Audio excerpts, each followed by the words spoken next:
Tú llegas tarde al trabajo. Sí. Bueno, yo cuadro este relajo aquí. Hola, ¿qué más? Pues muy buenas noches a todas las personas que se están uniendo a un nuevo Facebook Live del Instituto Eleusis, bueno, donde ya venimos reflexionando de manera muy ardua este texto de Jane Hillman, Reimaginar la psicología. Ya vamos para la sección, esta la 27, si no me falla la memoria. Y bueno, estuvimos hablando entonces en la sección pasada, estamos hablando de este capítulo de deshumanizar. ¿Por qué Hillman habla de la importancia entonces de deshumanizar la psicología? Es decir, de centrar la psicología a lo que es su objetivo de trabajo, su objetivo de obtención, de pensar, qué es la psique, qué es el alma.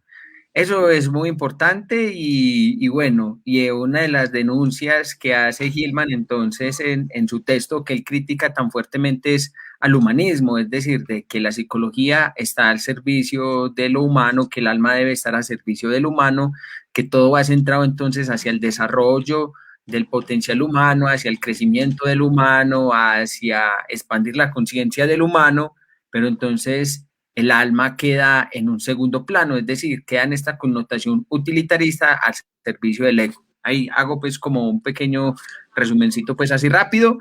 Y bueno, les queremos pues comentar un poco, es que recuerden pues que el Instituto de Leucis el próximo 17 de abril ya vamos a estar arrancando entonces con la especialidad en psicoterapia de orientación junguiana, donde va a estar a cargo entonces del doctor Ricardo Carretero, que es médico psiquiatra y analista junguiano, y el analista junguiano y psicólogo Enrique Galán Santamaría, que fue quien se encargó de poder traducir toda la obra completa de Jung al español, es decir, quien se encargó de hacer todo este trabajo, todo este mérito de poder que en habla hispana tuviéramos la obra de Jung, pues al español. Él fue realmente quien se encargó de toda esa labor titánica. Bueno, esta la arrancamos el 17 de abril. Yo estoy realizando los días miércoles un curso que se llama el Encuentro con la Sombra, que son decimos en la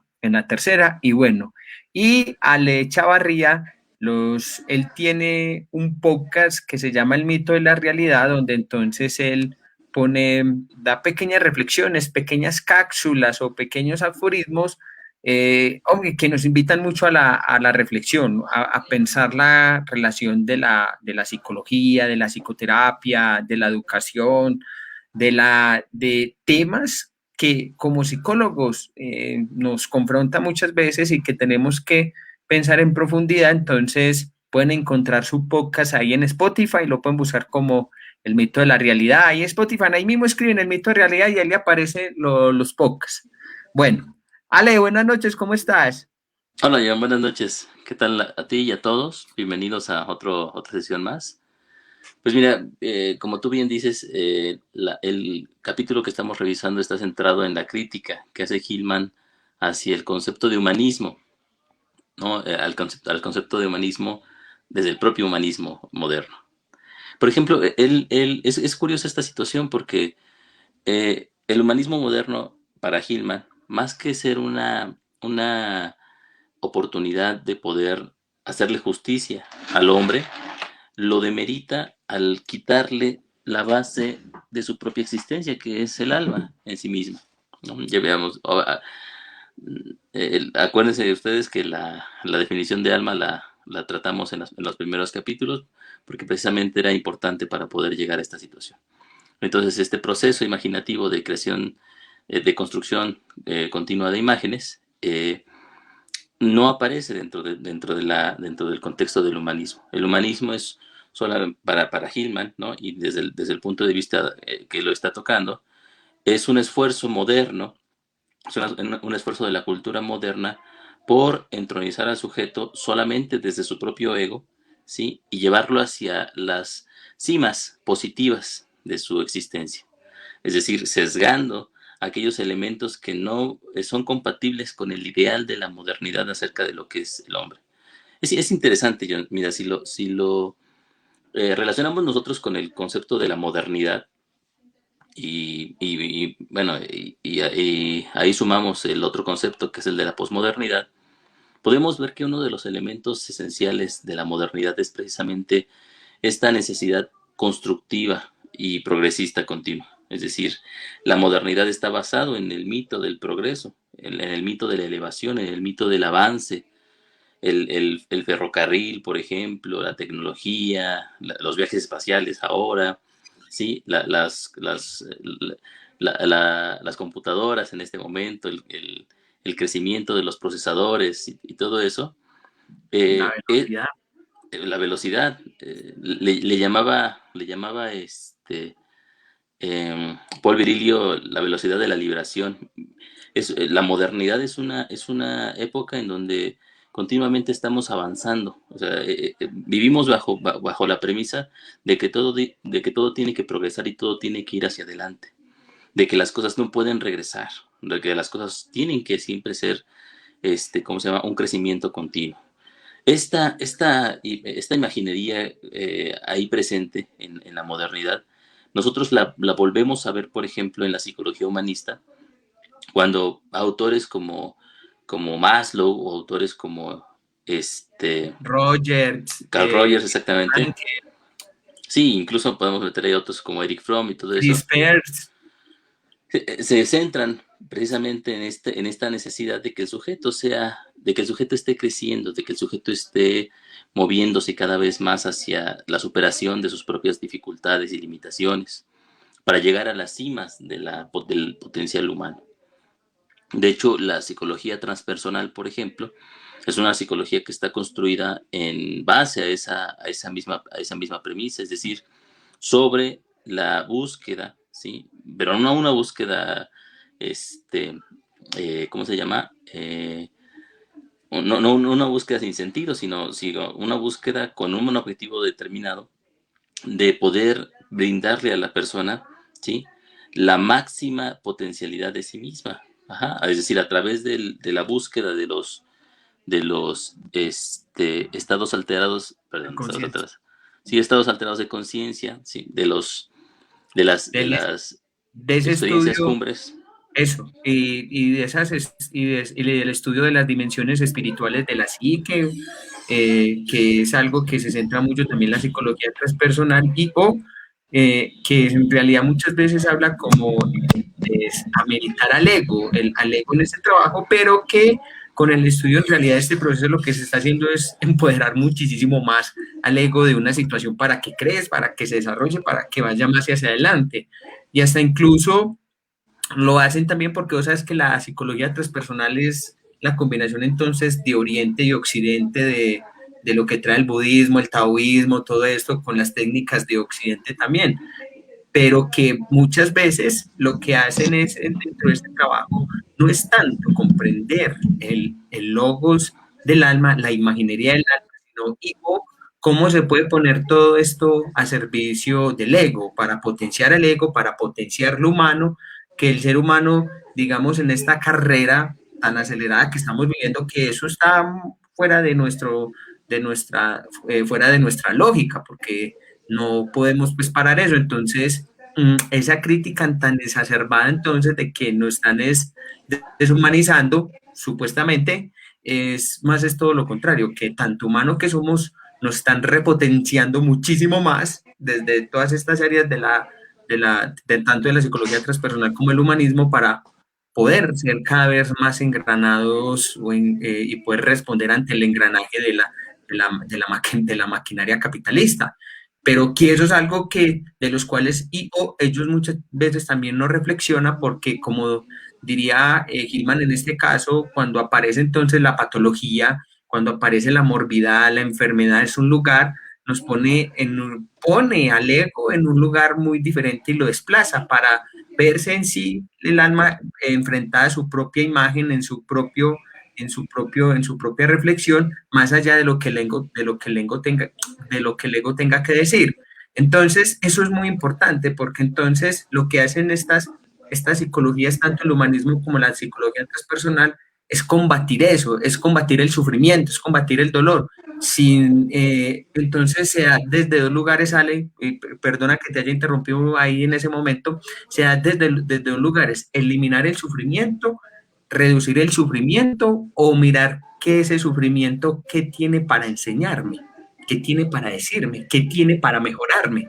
Porque eso es lo que se da muchas veces en relación entonces en todas estas tradiciones transpersonales y orientales. Es decir, en qué tanto está el sufrimiento a servicio del ego. Y lo que nos enseña Hillman es que no necesariamente la patología está a servicio del ego, vino a enseñar nada, sino que es la patología, es decir, es una estructura psicológica en sí misma que se comprende a sí misma más allá de lo que el ego pueda aprender o cambiar, por decirlo de alguna forma. Perdón que te haya interrumpido.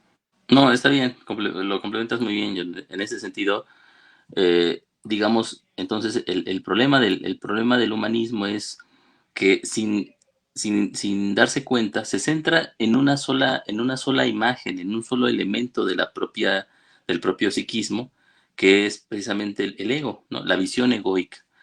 Otra vez, el ego no es una cosa, el ego no es una sustancia que esté ahí en la persona. El ego es simplemente esta visión literalista que toma a la dimensión humana vista desde la limitante de un sujeto individual, ¿sí?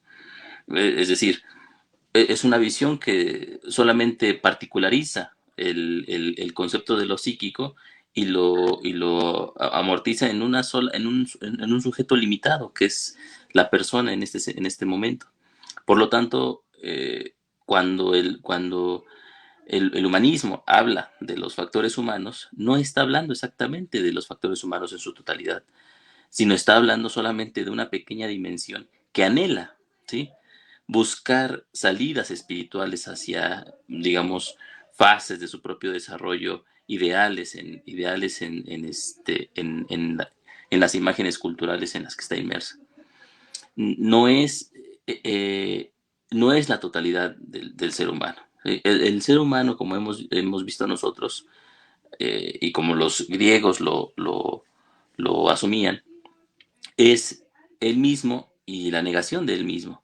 El ser humano es él y los dioses, ¿sí? El ser humano es él como el teatro en el cual todos los dioses juegan su papel, ¿no? Es decir, están en continua relación e interrelación estrecha y van transfigurándose el uno al otro, relacionándose constantemente, creando sus propios valores éticos en el momento, no fijados, sino más bien cambiantes de acuerdo al contexto en el que se encuentran, viendo la realidad desde diferentes puntos de vista.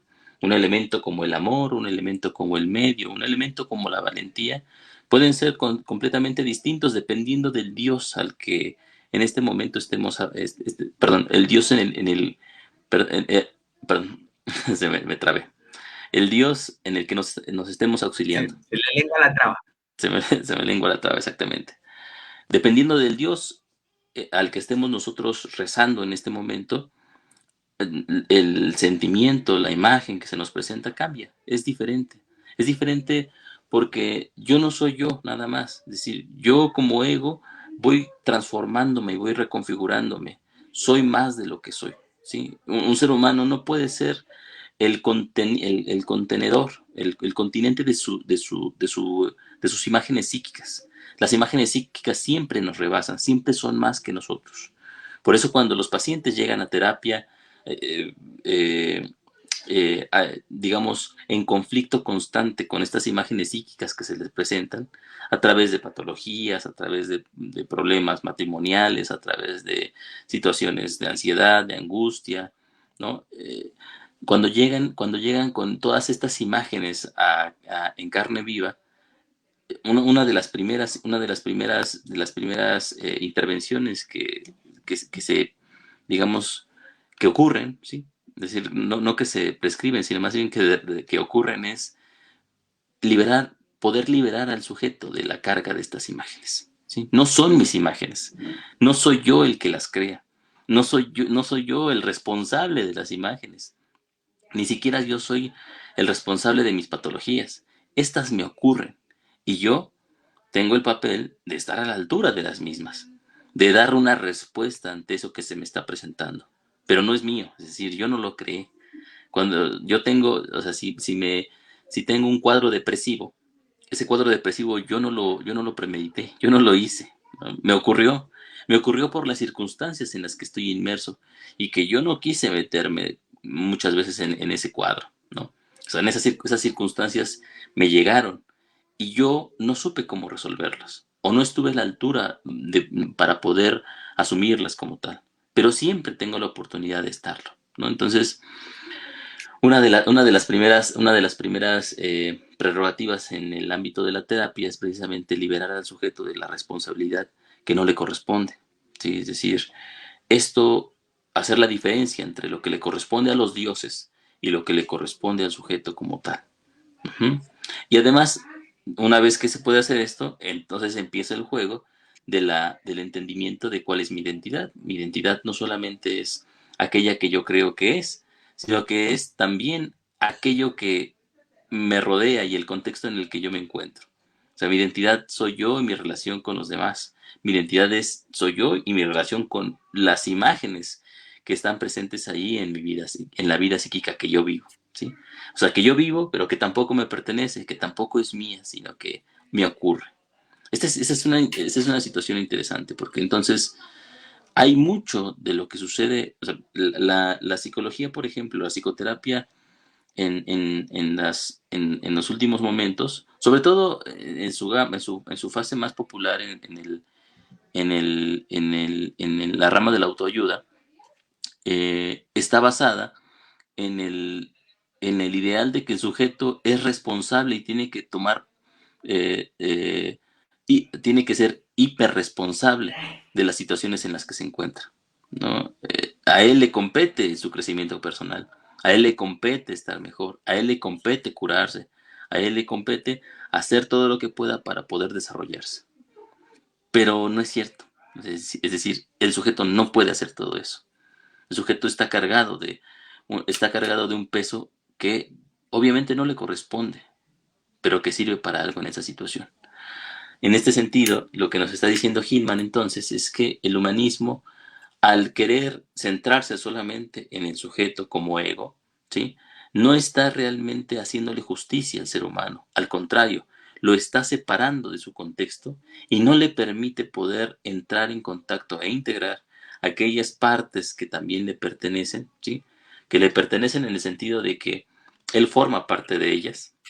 O sea, no que le pertenezcan a él como si fueran su propiedad, sino al contrario, que también, que en donde él es propiedad de ese contexto psicológico, el humanismo no permite esa integración. Entonces, Hillman tiene que recurrir a algunos ejemplos para poder mostrarnos cómo es la integración y la verdadera justicia psicológica sobre el ser humano. El sujeto, ¿sí? Como persona, tiene un papel frente a la psique, tiene un trabajo que hacer en cuanto a la psicología. ¿Cuál es? Nos los dicen los antiguos griegos y en esta parte que nos corresponde, nos las dice, por ejemplo, el Renacimiento y los pensadores del Renacimiento. Sí, eso que vos estás tocando ahí me parece muy importante porque a pesar de que en el Renacimiento, tal como nos lo cuenta Hitman, fue donde se le empezó a dar lugar, precisamente donde nace también el humanismo, porque el humanismo nace un poco estas connotaciones por allá en el Renacimiento y cuyo uno de los principales como referentes de esto también fue pues Petrarca. Tenía el nombre ahí, pues que me parece como medio, me enredo un poco como Francesco Petrarca, algo así, perdóname si no me acuerdo mucho del nombre de él, Ale, yo no sé si vos te acordás de él bien, del nombre, es que no lo sé pronunciar. De Petrarca, déjame ver, nos lo dice aquí Hillman, este, no lo tengo en la mano, no lo tengo en la mano yo, pero síguele. Bueno, listo, entonces, estamos hablando que realmente, pues, como uno de los que incursionó realmente en el humanismo fue entonces Petrarca, pero Hillman nos menciona un poco en el texto que realmente el hacer psicología o la constitución que se daba en el humanismo para hacer alma era de gran importancia o de gran connotación. ¿Por qué? porque en el humanismo renacentista también fue donde se le empezó a dar lugar entonces a estas connotaciones muy de lo imaginal, del politeísmo griego, que se volvió otra vez como a tener a tener una importante referencia en aquella época, pero que Petrarca aún así, Gilman nos menciona que más que tener una devoción hacia lo humano, esta connotación del humano tenía más era una devoción hacia estas connotaciones imaginativas, arquetípicas, propias de la psique, es decir, que realmente el compromiso que tenía Petrarca era más con este trabajo de la imaginería, de ese trabajo arquetipal, más que las relaciones que se podría establecer el con humano o con esta connotación egoica de aquella época, sino que parte de los maestros que surgieron en el Renacimiento tendrían una gran devoción a esta connotación de lo imaginal, es decir, de lo imaginal en tanto que era un proceso que no le correspondía a ellos, pero que aún así ellos se daban a la tarea de indagar, de reflexionar, de profundizar, más allá de lo que podría servirle o no a sus categorías humanas, por decirlo de una forma. Sí, sí, sí, exactamente, ¿no? Cuando precisamente Hillman relata esta situación, cuando Petrarca sube al Monte Ventoso, ¿no? Al Mont Ventoux, no sé cómo se pronuncia, es eh, Es que, sí, no sabría cómo se pronuncia, pero vamos a decir, sube al Monte Ventoso en el año dígale 1336. que es, Ok, sí, es un hijo de puta monte y ya. así es. Algo muy curioso, es decir, fíjate que la cultura de la Edad Media está caracterizada por su conservadurismo demasiado exacerbado. Es decir, no hay una posibilidad hacia la aventura, hacia la salida, hacia el disfrutar nuevas experiencias y todo eso. Estos pensadores no solamente piensan cosas diferentes, es decir, no solamente están echando mano de otros tipos de pensadores que eran ajenos al propio corpus de la Edad Media, sino que de la Europa de la Edad Media, sino que además están haciendo actividades, por ejemplo, como esta del alpinismo, ¿no? Petrarca decide subir a una montaña. Ajá, esta imagen es interesante. Petrarca no solamente está pensando, sino que además está caminando y está elevándose en su pensamiento. Está yendo hacia un lugar en donde apartado de la masa, ¿sí? Apartado de los sujetos, apartado de la polis, se permite, ¿sí? Que la naturaleza le refleje imágenes específicas. Pero estas imágenes no son imágenes naturales como tal. Lo que está haciendo Petrarca, por ejemplo, en esta imagen que nos regala Gilman, es leyendo las meditaciones de San Agustín. Sí, entonces está leyendo en ese momento el libro 10 de las meditaciones y lee este párrafo que nos presenta Gilman, ¿no? Los hombres viajan para contemplar, admirados, las cumbres de los montes, el oleaje embravecido del mar, la ancha corriente de los ríos, la inmensidad del océano y el giro de los astros, y se olvidan de sí mismos. Ese es muy interesante, esta imagen completa, ¿sí? De Petrarca elevándose, Petrarca subiendo, Petrarca alejándose, ¿sí? Cuando habla del olvido de los hombres, cuando habla de la necesidad del hombre de olvidarse de sí mismo para admirar las imágenes de la naturaleza, obviamente no lo está haciendo desde un punto de vista natural, no lo está haciendo como si fuera un niño que acaba de abrir los ojos e inocentemente observa el mundo, sino que lo observa a través de las imágenes que en este momento, por ejemplo, le regala San Agustín en sus meditaciones. Entonces Petrarca observa el mundo a través de imágenes. Esto que se le aparece, ¿sí? Estas imágenes que se le aparecen son más importantes que las imágenes, perdón, son más importantes que su propia reacción ante las mismas. Son más importantes que él mismo. Tiene incluso que olvidarse de sí mismo para darles importancia a estas situaciones. Por eso Hillman ve en esta situación, esta subida al monte ventoso de Petrarca es de las imágenes clave para entender el Renacimiento en este sentido.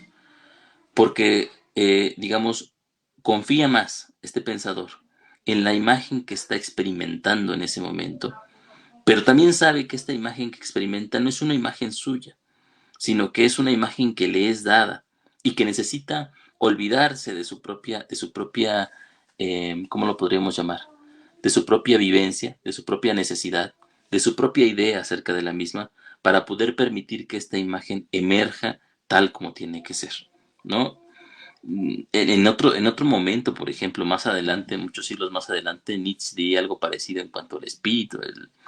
Él diría, por ejemplo, en el Zaratustra, cuando está hablando acerca de esta parábola de el camello, el león y el niño, ¿sí? Cuando está hablando de esta situación, termina diciendo que cuando el espíritu quiere, cuando el espíritu aparece, cuando el espíritu ejerce su voluntad, ¿sí? El sujeto tiene que olvidarse de sí mismo para ello también. Entonces, el olvido de sí en este sentido es interesante porque no es un olvido solamente de mí, o sea, no es como un sacrificio intelectual que yo haga para poder permitir que esto surja, sino es el permitir que estos elementos y estas imágenes que están apareciendo, ¿sí? Sean más importantes que lo que yo creo que tendrían que ser. Es decir, esta mente, ¿sí? Esta mente externa, esta experiencia externa, como bien nos dice ahorita Lilia Chan, eh, esta experiencia externa permite también externalizar la propia vivencia de la psique. Entonces, la psique ya no solamente es mi psique, ya no es lo que ocurre en mí, sino la psique es lo que ocurre alrededor de mí, lo que está ocurriéndome.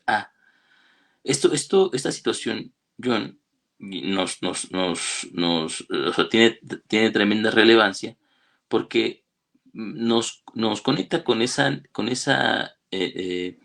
prerrogativa, perdón, esa búsqueda que tenía Jung por una psicología con alma, ¿sí? Una psicología en donde, por ejemplo, Jung podría decir que el alma, que la mayor parte del alma no está en el sujeto, sino fuera de él. Ujú.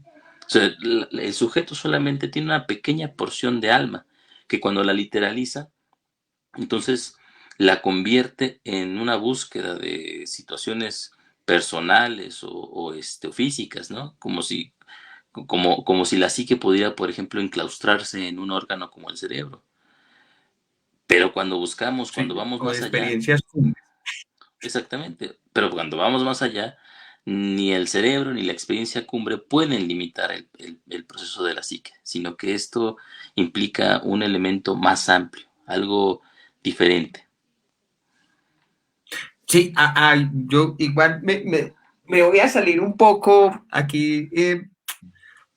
Bueno, al igual si me equivoco, me corregís por favor, pero quiero utilizar ahí un pequeño ensayo que hace Gigerich respondiéndole a Greg Mogenson sobre lo obsoleto que es el individuo para el alma.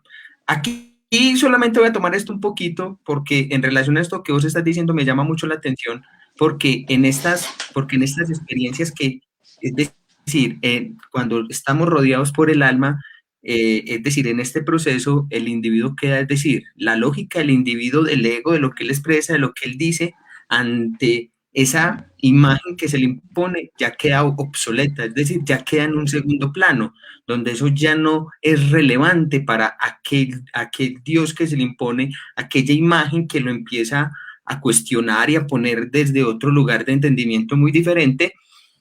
Y bueno, no sé, creo que sí me equivoqué. Creo que sí me equivoqué, pero bueno. No, dale, que es que se me fue la idea. Se me fue un poco la idea. No te preocupes, está bien, de hecho, supongo que nos hemos equivocado los dos muchas veces. Sí, Ahora, el, el, esta situación, sí, para muchos historiadores, por ejemplo, implica que el Renacimiento está fundado en una emergencia de la importancia personal del sujeto, es decir, en el darse cuenta de que el humano, de que la persona era lo más importante. Pero lo que nos dice Hillman es que la experiencia de Petrarca en este sentido implica que, al contrario, ¿sí? Lo que Petrarca observa como algo decisivo es la experiencia anímica, la experiencia del alma, ¿sí? Es decir, lo único admirable, dice Petrarca, es el alma. O sea, no hay otra cosa más. El ser humano no es lo admirable. Lo que es admirable es el alma, ese proceso imaginativo que se va construyendo a través del cual, perdón, y a través del cual nosotros podemos observar la realidad y el mundo. Entonces, el renacimiento en este sentido no es, digamos, no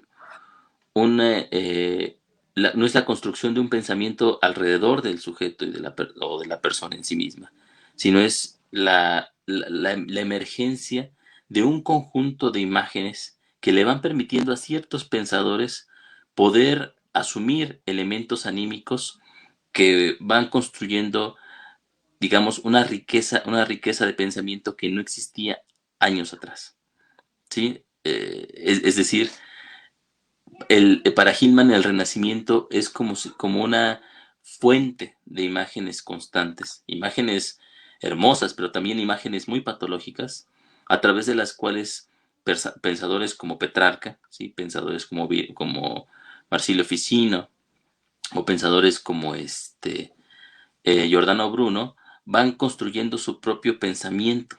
Ajá, van construyendo su propio pensamiento en base a estas imágenes que van emergiendo. Y estas imágenes retroceden y beben de las fuentes, por ejemplo, de la antigua Grecia, el arte de la antigua Grecia, pero también el pensamiento de la antigua Grecia. Por ejemplo, beben mucho de Platón y del neoplatonismo. Ujú. De hecho, el Renacimiento puede ser considerado una época neoplatónica también. El neoplatonismo sí tiene dos épocas de mucha riqueza. Una es, por ejemplo, por ahí del siglo III después de Cristo, me parece, ¿sí? Es decir, cuando, cuando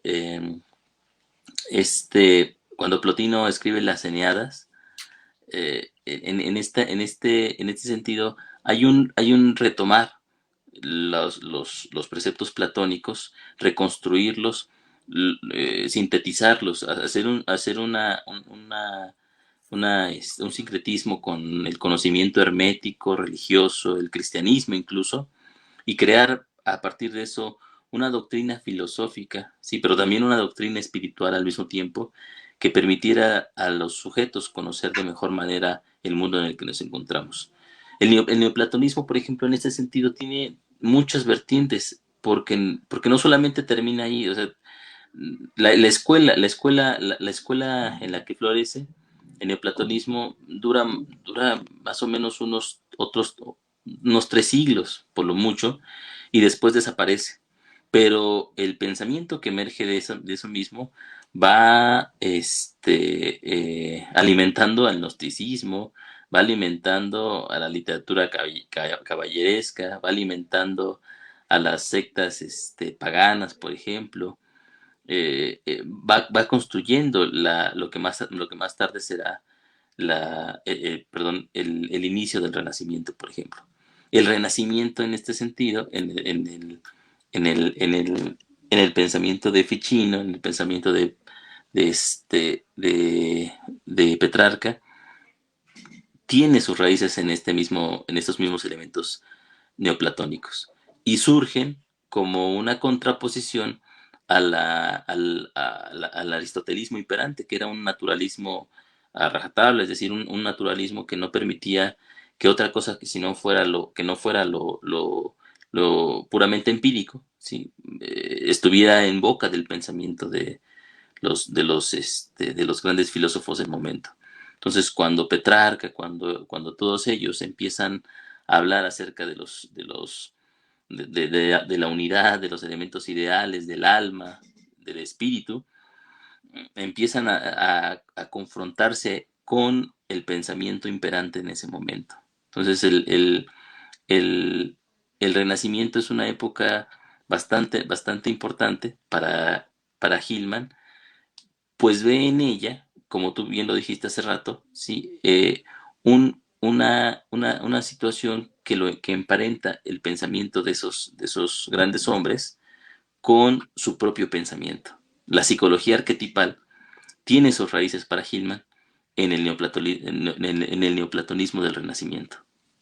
Sí, eso era algo que yo te iba a mencionar porque en esta connotación del Renacimiento se le empieza a dar tanto en Petrarca como en Ticino, entonces, a la importancia entonces de las ideas, de lo bello, de lo perfecto, de que era muy importante volver a recuperar como es toda esta connotación muy estética de lo imaginal que se daban en aquella época, porque entonces, ¿qué se procuraba ahí en esa época cuando volvió a nacer entonces con Petrarca y darle esta importancia nuevamente como a la imaginación y volver a recuperar esto? Es decir, que ante el reduccionismo que se daba todavía en aquella época por parte del aristotelismo, como lo están mencionando, era volver a recuperar esta connotación imaginal de la psique. Es decir, que a pesar de que en la época de los griegos se le había dado tanta importancia a esto, a toda esta connotación politeísta, otra vez en la época del Renacimiento, con Petrarca y con Ficino, la imaginación, las ideas, lo bello, volvió a tener un lugar de muchísima importancia en cuanto a la importancia de poder hacer alma, porque como menciona Gilman en el texto, realmente Petrarca hacía terapia, y hacía terapia a las imágenes, era un cuidador del alma, decía él, porque entonces no se centraba netamente en las connotaciones netamente egoicas, como acaba de mencionar, sino que buscaba darle como otro entendimiento diferente a aquello que, que se movía y que él aún no le podía dar un entendimiento más allá de lo que él podría pensar, al decir, no, es que esto es mío, y en realidad eso no era de él, sino que era algo como tal que se le imponía desde otro entendimiento muy diferente, pero que él intentaba cuidar, que él intentaba mirar, poder seguir ese transcurso o esa narrativa de las imágenes, por decirlo de otra forma, porque lo que posibilitaba era que, es decir, que esta connotación de la psique, de lo imaginal, de lo arquetipal, daba un lugar, es decir, a una forma de ver totalmente diferente como se venía viendo en los últimos 1200 años, porque recordemos que eso era una época que estaba muy marcada, a pesar de que por el cristianismo, por el catolicismo, entonces en el romanticismo viene como a sufrir como esta especie de ruptura muy con lo teológico monoteísta, y le viene a dar entonces otra connotación al politeísmo y a recuperar nuevamente lo imaginal, a recuperar nuevamente lo mitológico, a recuperar nuevamente la belleza, porque eso es muy importante también para ellos. Entonces, esto posibilitaba que, Alejo, es decir, o sea, que la psique, que el alma tenía otras formas como tal de expresarse mucho más allá del monoteísmo cristiano, y que con ello se vino a recuperar toda esta connotación entonces de lo imaginal y de lo arquetípico, y la importancia hasta incluso de las mismas ideas, que eso era fundamental también. Así es, fíjate, otra imagen interesante en base a esa situación que también tú comentas, John, es el interés que tenían, digamos, las patronas, las musas que inspiraban a estos pensadores, ¿no? Pienso, por La, ejemplo, Petrarca, Laura, o por ejemplo Dante con Beatriz, Beatriz, ¿no? sí. Es decir, No, estas mujeres, o sea, que no me haga Dante, parecer una de esas. pero fíjate, es, eh, es el concepto junguiano de ánima, ¿no? Dante, Petrarca solamente vio a Laura una que otra ocasión. O sea, ni siquiera habló con ella, ni siquiera la conoció de manera profunda. Dante igual con Beatriz, no la conoció. Y sin embargo, fueron las figuras inspiradoras de su obra. escribieron su obra para ellas, escribieron su obra en base a la experiencia amorosa, por ejemplo, que les proporcionaba esta imagen en particular. Digamos, en este sentido, nosotros lo podemos emparentar, por ejemplo, con la novela caballeresca ¿cómo se llama? Rey Arturo. Sí, por ejemplo, en la saga del Rey Arturo, ¿no? Nosotros podemos ver a estas mujeres como Ginebra, o sea, estas mujeres que están, digamos, que están ahí como solamente figuras inspiradoras, pero que no tienen una relación específica con el sujeto, con el hombre. El hombre, el caballero, crea sus gestas y dedica sus batallas y sus victorias a estas mujeres. Es decir, su obra está dedicada a estas mujeres. Pero la mujer no es la mujer, es decir, la mujer no es la mujer física como tal, sino que la mujer es la representación de algo más. Es la representación de una imagen muy más profunda, una imagen que es la mujer y a la vez no es la mujer, ¿sí? Lo que aman estos hombres, lo que aman estos pensadores, no es precisamente a Laura o a Beatriz, sino que es lo que ellas representan. En este sentido, podemos decir nosotros que hay una dedicación profunda del sujeto hacia el alma, porque obviamente no solamente es la representación de su contrapuesto femenino, del elemento psíquico que lo emparenta con lo femenino, sino al contrario, eh, precisamente el elemento que lo emparenta con lo femenino es una representación de la relación que tiene el sujeto con el alma.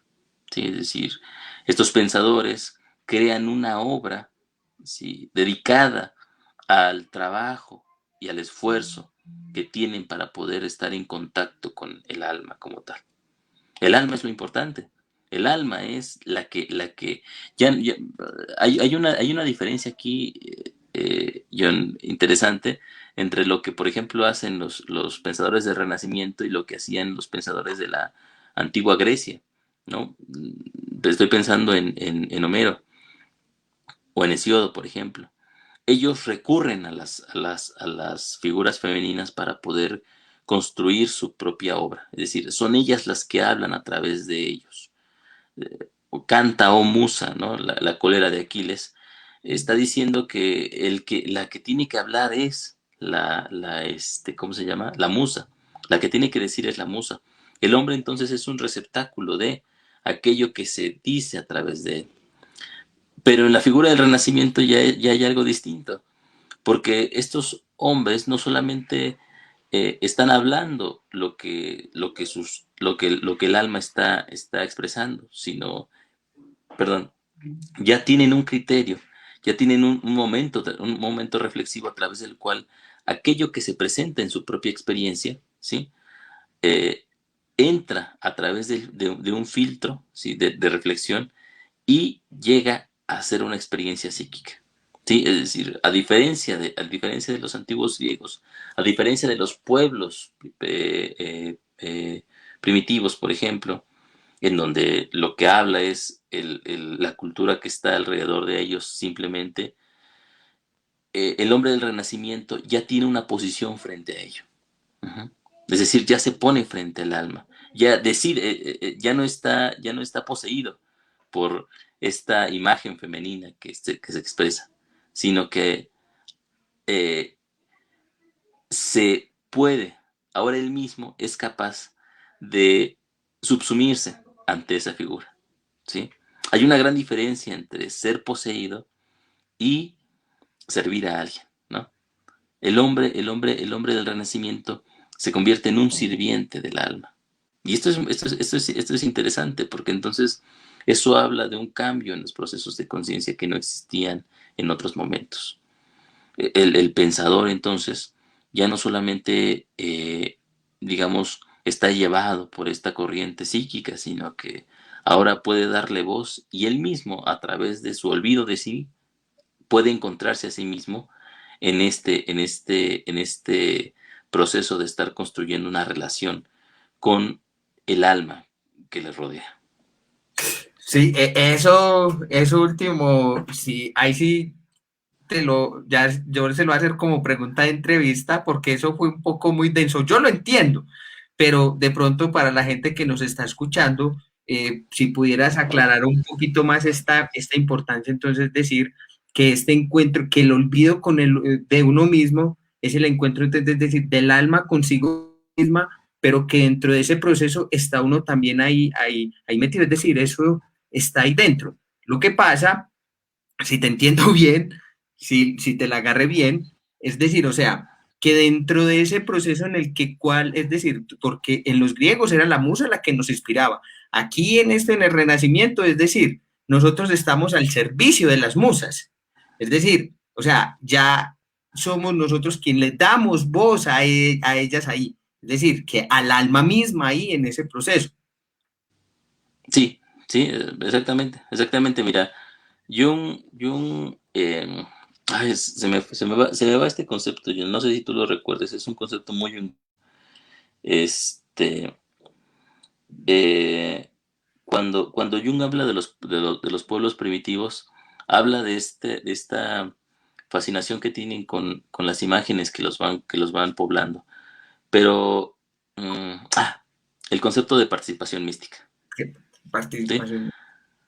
Para Jung una prerrogativa de la participación mística es que ocurre precisamente en aquellos pueblos muy primitivos, en donde la conciencia habla a través de los sujetos, ¿sí? Es decir, los sujetos no son otra cosa sino digamos, un canal de comunicación de la conciencia. El que habla es la cultura en la que se encuentra, ¿sí? El sujeto el ego como una construcción, digamos, psíquica, todavía es demasiado débil para poder canalizar o para poder tener una relación precisa con este elemento. ¿Sí? Por eso en la participación mística ocurren, por ejemplo, ¿cómo se llama? Situaciones que podríamos nosotros llamar paranormales, ¿sí? Porque la conciencia está, digamos, repartida o está expresada en la masa, ¿sí? Es vivida y experimentada por el pueblo, sino por el sujeto. El sujeto todavía no está consolidado como ego. Pero, ¿sí? Esto, por ejemplo, pasaría con las culturas más primitivas. Cuando nosotros damos el salto, por ejemplo, hacia la construcción de la Ilíada y la Odisea en Homero, o el, o el, o la Teodicea de Hesiodo, por ejemplo, nosotros ya, digamos, la conciencia eh, ha fijado ya un ancla en la realidad a la que empieza a construir como ego, y este ego todavía tiene la experiencia de poder comunicarse con esas antiguas voces que le dicen lo que tiene que hacer. Por ejemplo, en la Biblia, Jung hacía bueno, más bien, Jung hacía esa pregunta en algún momento, ¿no? ¿Por qué Dios ya no nos habla como nos hablaba en el Antiguo Testamento, ¿no? Por ahí hay una respuesta de un párroco que menciona Jung, ¿no? Pero lo importante de esta situación es que la conciencia en este sentido no es una conciencia continua, sino que es una conciencia que va cambiando su propia experiencia en relación, en ese sentido, con el hombre. Entonces, en Homero, por ejemplo, la experiencia del sujeto ya no es solamente ¿cómo se llama? La vivencia ciega de la voz del alma, de la voz de la conciencia, sino que ahora él pide o puede, ¿sí? Pedir que la conciencia hable a través de él, que el alma hable a través de él, que la musa diga o le diga lo que tiene que decir. Ujú. Obviamente ya hay una posición ahí diferente a la de la participación mística, ¿sí? Pero todavía falta, todavía hay un camino y un largo trecho entre lo que ocurre en Homero y lo que ocurre muchos siglos después en el Renacimiento, ¿no? Cuando el sujeto entonces, ya consolidado como un sujeto premoderno, ¿sí? Todavía no es moderno, acaba de salir del enclaustro de la Edad Media, empieza a relacionarse con las imágenes del alma pero ¿sí? Ya no es capaz de poder experimentarlas como lo hacían los pueblos antiguos, y ya no es capaz de poder experimentar como si fueran voces particulares. Ahora el sujeto puede conversar con los elementos psíquicos a través de la construcción de imágenes continuas. Por eso, por ejemplo, lo que veíamos en el capítulo 2 cuando hablábamos ¿cómo se llama? De la, perdón. Patología. Sí, no, además de la patología de este ejercicio de mnemotecnia, que es el palacio de la memoria, Memoria. en donde en el arte de la memoria el sujeto puede ir construyendo imágenes, y a partir de esta construcción de imágenes, digamos, experimentar situaciones personales que no sería capaz de hacerlo en el mundo real. Pero ya hay una posición determinante de reflexión del sujeto frente a ellas. Ha cambiado, es decir, ya no hay la participación mística, pero tampoco está el hablar con la musa, sino que ahora esto se ha transformado en una posición del sujeto, el cual ahora debe reflexionar, ¿sí? Debe de pensar, debe de dejar que aquello, ¿sí? Que él es, emerja a través de. Vamos a verlo ahora desde el punto de vista de Jung, ¿no? Jung tiene esta situación, tiene este concepto del sí mismo, sí, que no es otra cosa sino, digamos, la profundidad psíquica de la que el sujeto emerge. ¿Sí? O sea, el sí mismo no le pertenece al sujeto, el sí mismo es la totalidad de la propia psique en la que el sujeto también está inmerso. ¿Sí? Por ahí yo tenía ahí había un comentario que acabo de leer en una respuesta que yo di, y hablaban acerca de esa situación. Me decían, perdón, Jung fue alguien que confrontó realmente con su sombra y alcanzó a observar el sí mismo, ¿no? Entonces ya no quise discutir ahí más porque era curiosa la situación, ¿no? Porque la pregunta inmediata hubiera sido, ¿y cómo era el sí mismo, no?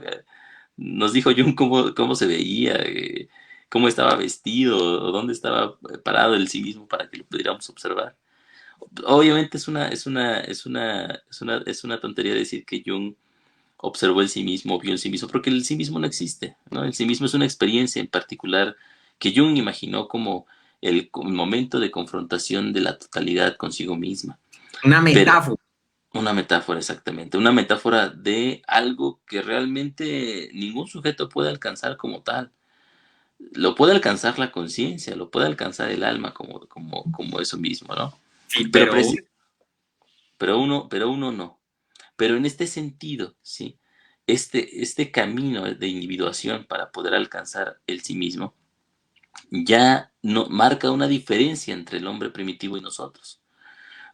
El hombre primitivo no podía alcanzar podríamos decir nosotros que en el hombre primitivo el alma ya estaba completa. Ujú. En nosotros el alma tiene que alcanzarse. El alma obviamente nos precede, pero también tiene que estar ahí. Tenemos que llegar a ella ahora, ¿sí? Antes no teníamos que llegar a ella. Antes estaba dada como tal, pero ahora tenemos que estar a la altura de la misma. Y precisamente lo que hace Petrarca en este sentido, cuando, digamos,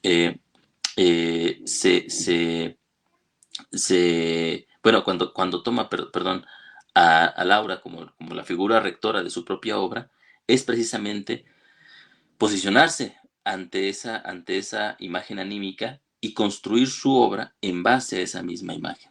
Pero esta obra que construye no es una obra dada, sino que es el esfuerzo que él tiene por hacerle justicia a esa imagen que se le presenta. sí, de hecho, si fuéramos a hablar un poco de esta relación cuando los jungianos hablan del sí mismo y eso, yo pienso que eso es controvertido porque primero lo están sustancializando como que sí es algo que existe. Y a mí lo que más me llama la atención en este caso, como lo diría Hitman, que sería más una forma de ver y podríamos decir que hasta incluso en la patología está el sí mismo, en aquellas a connotaciones emocionales que se nos impone, está el sí mismo, en las imágenes, en la imagen que se nos impone está esta relación del sí mismo, es decir, del alma, o sea, no es que que estemos alejados de ese proceso del sí mismo, o como nos dice Jung, establecer esa relación de ese, yo lo he dicho muchas veces, pero no lo voy a decir más.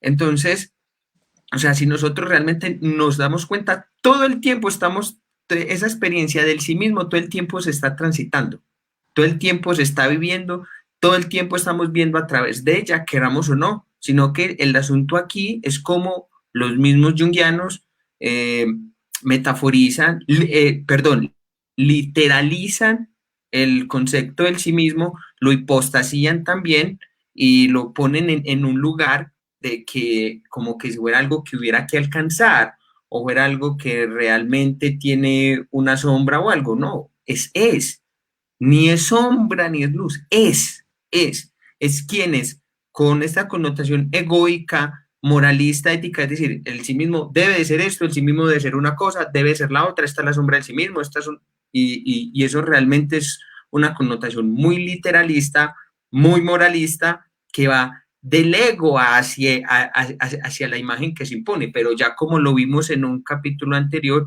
es decir, el propio sí mismo, en este caso la propia imagen, viene con su propia lógica, viene con su propia moral, viene con lo que ella es, y ni es ni buena ni mala, es. Y eso realmente es algo que si fuéramos a tomar un poco desde el Renacimiento, en el caso también de Petrarca también, es que él no juzgaba las imágenes si eran buenas o malas, si eran bonitas o eran una cosa o otra, él las tomaba tal y como le venían, las acontecían, le daba lugar tal y como eran, más allá si es bueno o mala, no.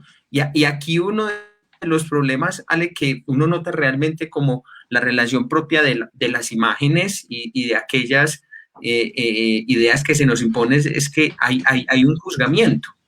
Es buena, es mala, yo no tengo que vivir esto porque me tiene que pasar a mí, esto porque una cosa, porque la otra, etcétera, etcétera. Entonces, porque la misma psicología ha puesto, ha demonizado a estas ideas, a estas imágenes, a estas otras narrativas, poniéndolas como que en un lugar siniestro, de que no se debe de vivir, de que esto no tiene por qué pasar.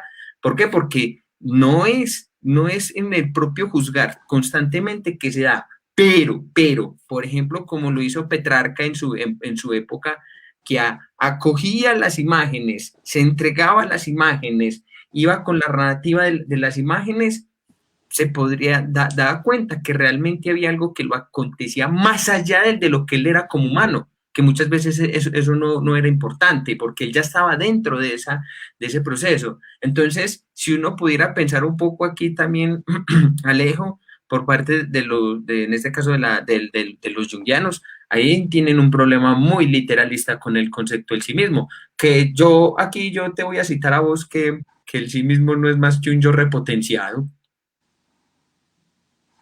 Sí, sí, sí, sí. No de Jung, es decir, no en la obra de Jung.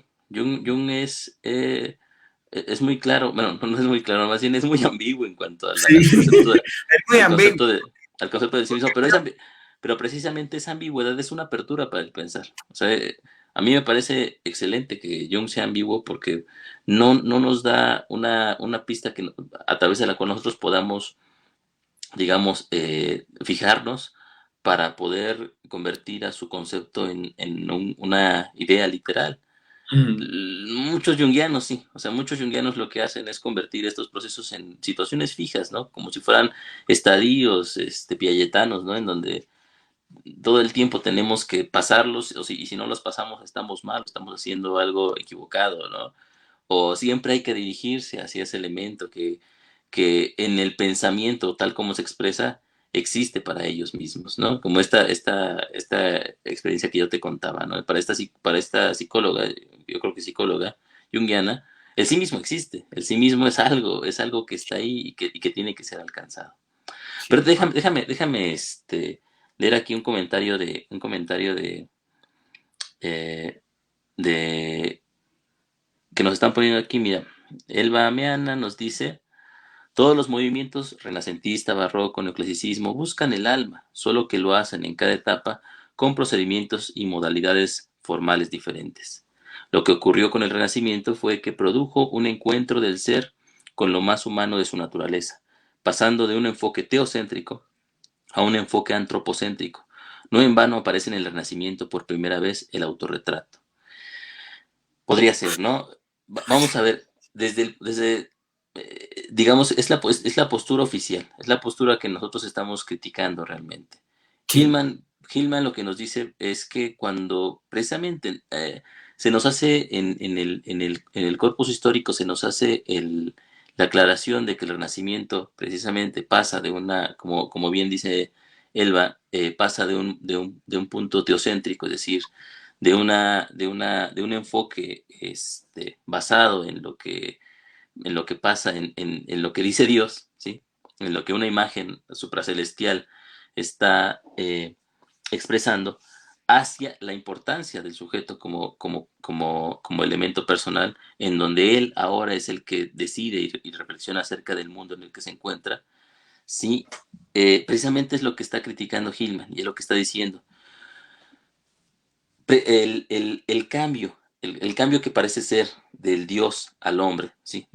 Esta caída, esta encarnación o este achicamiento del Dios en el sujeto, para Hillman no es como tal. Es decir, si él analizando las obras de Ficino, las obras de Petrarca, se da cuenta de que muchos de los elementos que ellos ensalzan en sus propias obras no indican una entronización del sujeto, de la persona, sí, del ser humano, sino al contrario, ¿sí?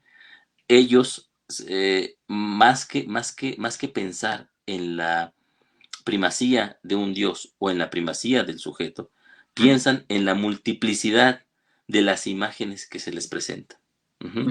Cuando Maquiavelo, por ejemplo, llega a sus aposentos, ¿sí? Él dice, al llegar a mi casa yo me cargo, me visto con las ropas más suntuosas que tengo en mi casa y empiezo a platicar con los grandes hombres. Ajá.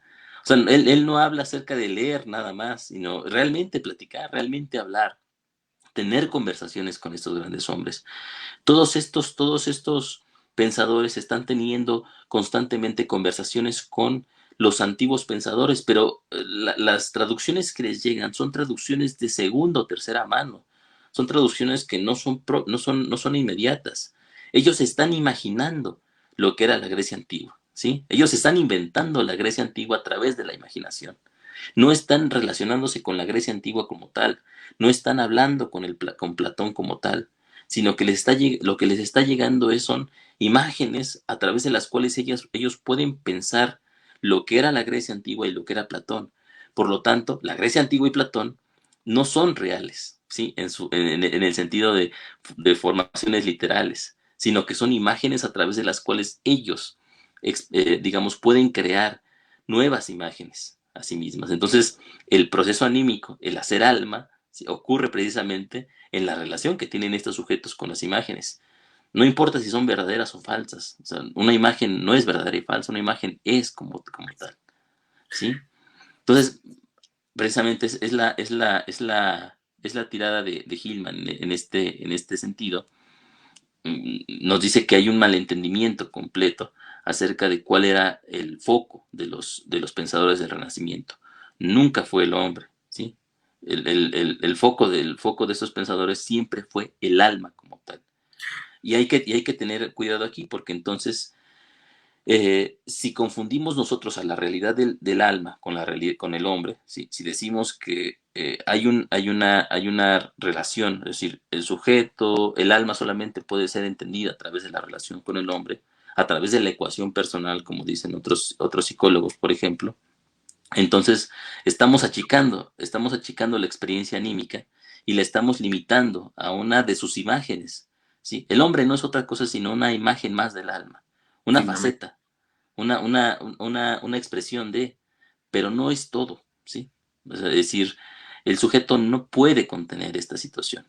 Y cuando el sujeto intenta contener esta situación, pues tiene grandes problemas, porque no está capacitado para tal. O sea, es como si quisiéramos, en la cuestión de los tipos lógicos, como si quisiéramos, digamos, reducir a una categoría lógica, ¿sí? Hacia sus expresiones, ¿no? No podemos, por más que lo queramos.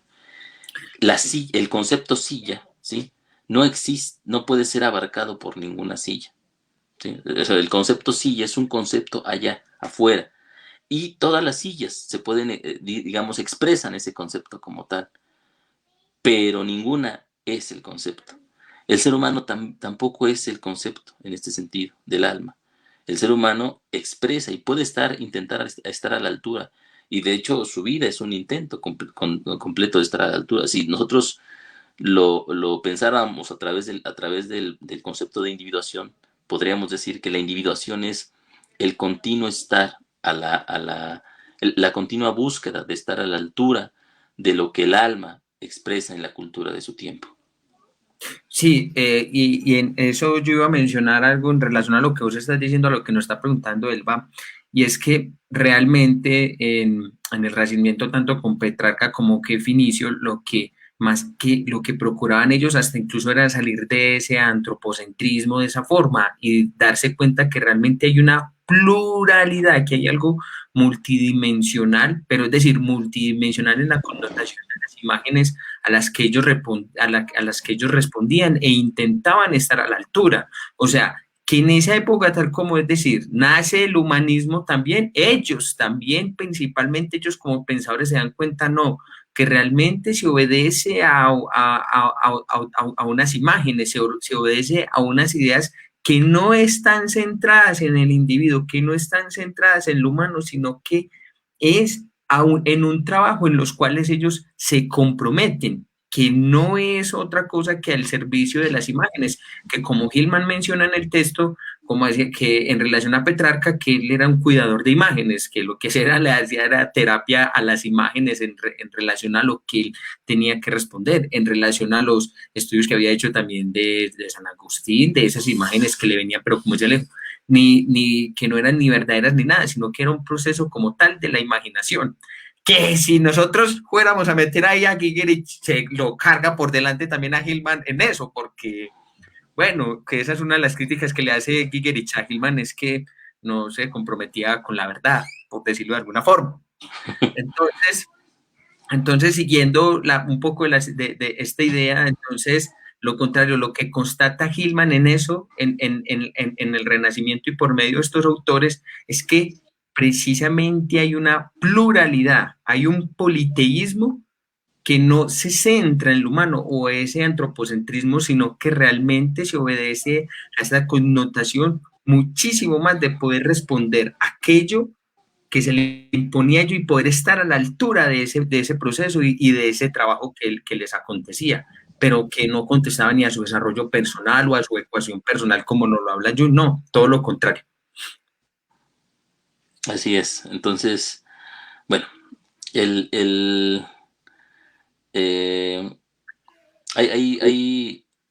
me gustaría nada más resaltar otra participación importante de Elba. Todas son muy, muy, muy, muy interesantes y yo creo que van al punto. Sí, o sea, nos permiten pensar esta situación aún más profundamente, porque obviamente algo interesante de esto, John, es que la obra que estamos analizando no es una obra final tampoco, es decir, no es algo que ya esté escrito sobre piedra y sobre lo cual nosotros estemos diciendo la última verdad, sino más bien también tienen que tener en cuenta de que esto es la conversación entre John y yo, es decir, tiene su limitación precisamente en nuestras propias limitaciones. Entonces, bueno, aprendemos, aprendemos de esta situación también y nos parece muy importante que nos puedan ayudar en el análisis de la obra. Elba nos sigue diciendo, en el otoño de la Edad Media de Huizinga se ilustra la postura de Hillman sobre lo imaginal. No olviden que era también un hombre de letras. El concepto de las posturas teo o antropocéntricas perduran a lo largo de todo el arte de las civilizaciones. Sí, Sí, yo le quería responder algo en relación a ella. Sí, es que eso en ningún momento Hillman constata que se da precisamente estas connotaciones antropocéntricas que han perdurado a lo largo de todas las artes de las civilizaciones, porque ella utiliza una palabra que a lo mejor no estaba en el lenguaje. Pero entonces, ¿realmente qué constata él también? O sea, que a medida de que se puede ir desarrollando estas connotaciones antropocéntricas, se obedece también, es decir, a una lógica imaginal que no acontece netamente al antropocentrismo. Es decir, porque Hillman también en el texto se da cuenta de que estas connotaciones del antropocentrismo también limitan, entonces, y literalizan lo que es el acontecer del alma, es decir, esta connotación pictórica, estética, fragmentaria, mórbida, etcétera, etcétera. Y lo que él constata a través de estos pensadores es que dice, un momentico, a estos pensadores se les dio, es decir, que realmente no se centraban netamente en humanos, sino que realmente estas connotaciones de las artes, de lo imaginal, de nuevamente cómo ellos reinterpretaron estas connotaciones griegas y todos sus artes, dio posibilidad a una connotación de la psique de una manera politeísta, plural, fragmentaria, es decir, que no obedecía solamente a una connotación única. Sí, precisamente. Y eso nos permite a nosotros pensar en el concepto de psicología desde un punto de vista precisamente plural, ¿no? Eh, al contrario de la imagen centrada únicamente en el sujeto, en la persona, en el humano como una imagen literalizada, lo que nos está, a lo que nos está llevando Hillman es a que con la ayuda de estos pensadores nosotros podamos reflexionar acerca del papel de la psicología actual en este momento, ¿sí? Desde el punto de vista de esos factores que quedan fuera de su propia perspectiva, ¿no? El- la psicología tal como está construida en este momento está edificada en el rechazo de un montón de elementos que están ahí y que le pertenecen también, pero que no se atreve a poder asumirlos dentro de su propio estudio. Entonces, Hillman, en la pluralidad, en el politeísmo que nos presenta, nos da la pauta para que podamos abarcar estos elementos, por ejemplo, mórbidos, patológicos, oscuros de la propia experiencia humana, que no están ahí o que están ahí como elementos que tienen que ser saneados o curados o limpiados, ¿no? Potenciado. Mejorados, exactamente, para que no se presenten. Es la sombra junguiana en este sentido. Pero la sombra junguiana vista desde el punto de vista de la psicología misma, ¿no? Es decir, nosotros hemos hablado mucho acerca de la sombra a nivel personal, pero ¿qué pasa con la sombra a nivel psicológico? ¿No? ¿Qué pasa? O sea, no a nivel psicológico o a nivel social, sino a nivel de la psicología misma. ¿Cuál es la sombra de la psicología? ¿No? ¿Cómo la psicología tiene que integrar su propia sombra? Exactamente, ¿cómo tiene que lidiar con su propia sombra? Bueno, habría muchas situaciones para poder discutirlas más. Yo hace poco, eh, El artículo sí, que escribiste, lo podríamos compartir, si algo, quien le interese, léelo, un artículo muy bueno que ya le hizo sobre un texto de civilización en transición que escribió Jung sobre la lucha con la sombra. Entonces, si no me acuerdo bien del título, es ¿contra la sombra o con la sombra? Más o menos así, me acuerdo. así es, precisamente. Trato ahí, voy desgajando el texto de Jung y voy mostrando todas las contradicciones que hay en el mismo para su propio concepto de la sombra. Entonces, pero precisamente eso nos permite a nosotros llegar a una nueva conceptualización de la sombra en ese sentido, ¿no? Una sombra ya no como un elemento que tenga que ver con lo rechazado de la moral en turno, sino una sombra como el momento lógico de contradicción del fenómeno consigo mismo, ¿no? Que ya, digamos, en ese sentido, está eh, llevado o elevado hacia su propio... es que ya aquí nos meteríamos en Gehrig, ¿no? tendría que decirlo como hacia la verdad de sí mismo en el momento en que se encuentra. Eh, Pero sí, bueno, pero no estamos en Yerick, estamos en Hillman todavía. sí, por aquí Elba también dice algo muy particular, dice que, a ver, que yo nunca fue ni es ambiguo.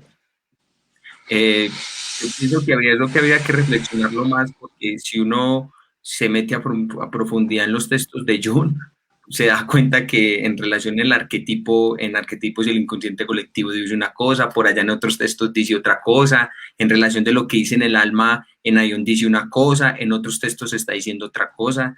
Realmente en los textos de Jung hay mucha ambigüedad, mucha ambigüedad. En su mismo concepto de alma inconsciente son ambiguos. Sí, y fíjate que a mí no me parece malo que sea amigo. De hecho, No, no, no. sí, sí, de hecho, lo más rico de Jung es precisamente el ir comparando estas contradicciones que aparecen en sus textos de repente. Es, es muy interesante porque eh, podemos confrontar incluso a Jung con el propio Jung, ¿no? Y a partir de esa confrontación surgen reflexiones muy interesantes. Si Jung fuera un pensador lineal, un pensador que no tuviera contradicciones, sería muy raro. Es decir, sería muy raro encontrar un pensador que no tuviera contradicciones en sí mismo. Ya sea porque o sea, el pensamiento va cambiando, va confrontándose consigo mismo, sus propias experiencias con el mismo van transformando los propios conceptos, ¿sí? O sea, lo que en una obra dice que es la sombra, lo contradice en otra, lo que en una obra dice que es el sí mismo, lo va aderezando con otros elementos en otra, y eso permite, por ejemplo, que otros pensadores como Neumann, como von Franz, puedan a partir de eso ir construyendo sus propias obras en ese sentido. Si no lo hiciera, sería una obra acabada, ¿sí? Y la obra de Sí. Jung no es una obra acabada, la obra de Jung es una obra en continua construcción, es una obra, es un legado que, a través del cual sus seguidores, sus alumnos, ¿no? Aquellos que están aprendiendo de la obra de Jung, pueden seguirla pensando, ¿sí? Por ejemplo, Hillman, a partir de esos huecos que aparecen en la obra de Jung, él mete, o sea, digamos, él va reconstruyendo esos huecos y va cambiando, va repensando, va reimaginando la obra junguiana. Lo mismo hace, por ejemplo, Michael Forham, ¿no? Michael Forham ve todos los elementos que Jung, digamos, no pudo Abarcar. asumir como parte de la psicología evolutiva, ¿sí? Por ejemplo, de la escuela inglesa, y los une, o sea, él trata de subsumirlos y logra una obra muy interesante, ¿no? Más tarde, Giegerich, por ejemplo, a través de la continua crítica de la obra de estas mismas contradicciones que aparecen en la obra de Jung, va construyendo, a mí me parece que en este momento es la obra cumbre de la psicología junguiana. O sea, la obra cumbre no está solamente en Jung, está en los que lo continuaron. Reimaginar la psicología es uno de esos libros. Y otro para mí personalmente sería La vida lógica del alma de Giegerich, por ejemplo. Sí, sí, es muy fuerte eso que vos estás diciendo porque es lo que posibilita precisamente que tanto Hillman como Gigerich o Malcolm Fortman puedan pensar y puedan construir, digamos, otro pensamiento. Es a partir de los baches, de los huecos que tuvo la obra de Jung o de las contradicciones que ellos percibieron en la obra junguiana. Eso también es muy importante porque, como es decir, si no fuera ambigua, no daría lugar para pensar, para reflexionar, porque sería una obra acabada, que es decir, ya todo está dicho, ya todo está pensado, no tiene contradicciones, entonces sería un sistema acabado. Y lo que nos muestra Jung es todo lo contrario, es decir, que su obra es muy barroca, es muy abierta, es desmesurada, donde te le puedes coger por allí, por un lado, por el otro, por donde tú quieras, por las mismas contradicciones, ambigüedades que presenta Jung también a lo largo de su pensamiento, porque su pensamiento no se va a quedar el mismo. O sea, si a eso vamos, por ejemplo, a sus obras más maduras, por ejemplo, micelio con tiones o representaciones alquímicas, todo su trabajo maduro y se da cuenta que realmente se desliga mucho de los conceptos de arquetipo, de complejo, porque es un pensamiento mucho más maduro y mucho más puro que sus escritos iniciales.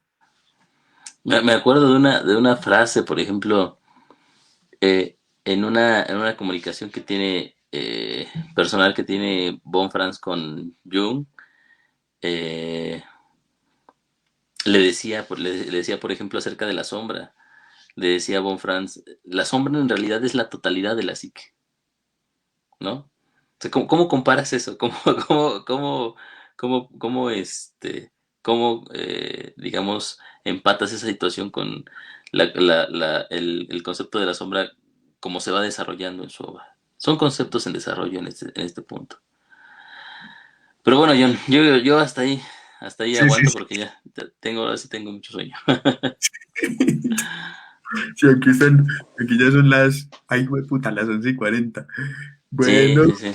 sí, bueno, a todas las personas que nos acompañaron, muchísimas gracias. Estuvimos tocando un poco el texto, todo, respondiendo las preguntas que muchos también tuvieron ahí. Nos fuimos, hay veces por otro ladito, pues como para poder complementar un poco el texto, o nuestras reflexiones.